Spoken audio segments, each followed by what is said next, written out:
Mga kapatid, nakakababa na po talaga ng moral itong ginagawa ni Padilla at nitong ni Attorney Baliktad. Biruin nyo mga kababayan, dishonored. Tandaan nyo yan mga kapatid, uulit-ulitin ko po talaga yan hanggang sa maintindihan itong mga DDS. No? Dishonored po mga kapatid. No? Itong 12 sa 18 cargadores na tinatawag nilang bayani.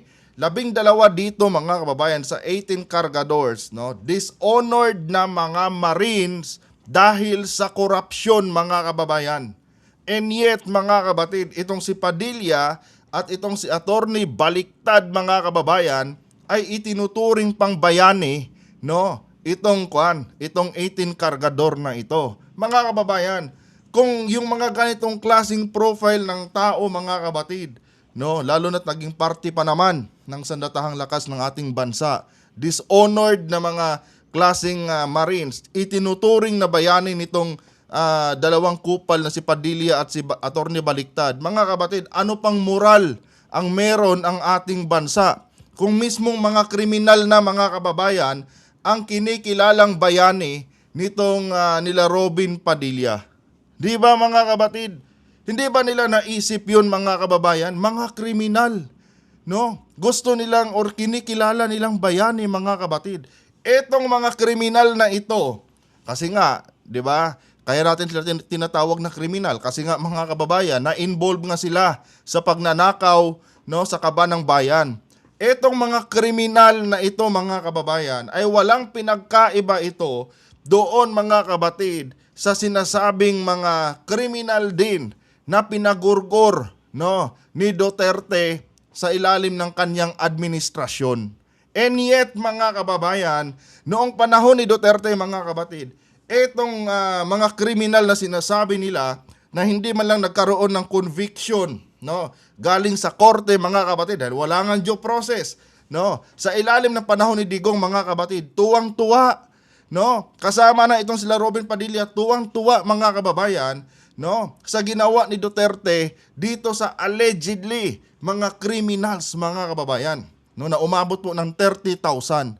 And ngayon mga kabatid, sa panahon ni Pangulong Marcos, etong mga criminal na ito, the same criminals mga kababayan na nilabel nila under Duterte administration, tinatawag ngayon na bayani mga kabatid ni Robin Padilla, na isang solid Duterte supporters mga kababayan, tinatawag na bayani ni Robin Padilla sa harap ng media mga kababayan at sa harap ng taong bayan.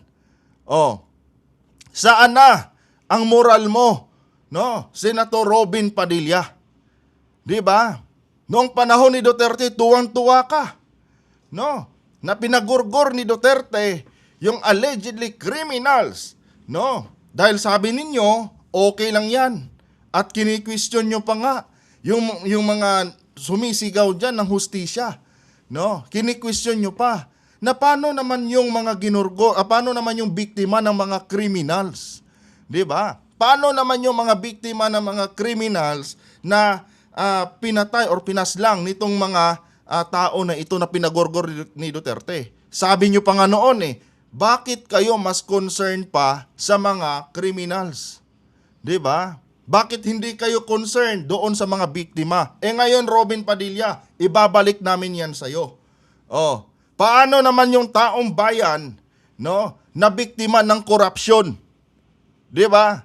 Paano naman yung taong bayan, na nagkandamatay diyan dahil sa sobra-sobrang baha?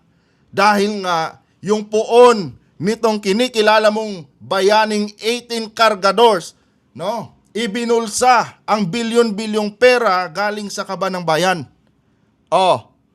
Di ba mga kabatid? Tama hindi? Noong panahon ni Duterte, kriminal ang tawag mo sa mga allegedly criminals na wala pang conviction galing sa korte. Etong 18 kargador na ito, 12 dyan na discharge sa kanilang trabaho dahil sa korupsyon. And yet, may bayag kang tawagin ang mga putang inang yan, na bayani? I mean, real talk lang tayo dito mga kababayan. No, real talk lang po tayo dito mga kapatid. Noong panahon ni Duterte, kahit allegedly pa lang, wala pang patunay, no? Okay na sa inyo na ipagorgor sila. Ngayon, 'di ba? Naging kakampi na kayo ng mga kriminal. Dahil ano? Dahil pabor kasi ito, no? Kay Sara Duterte. 'Di ba?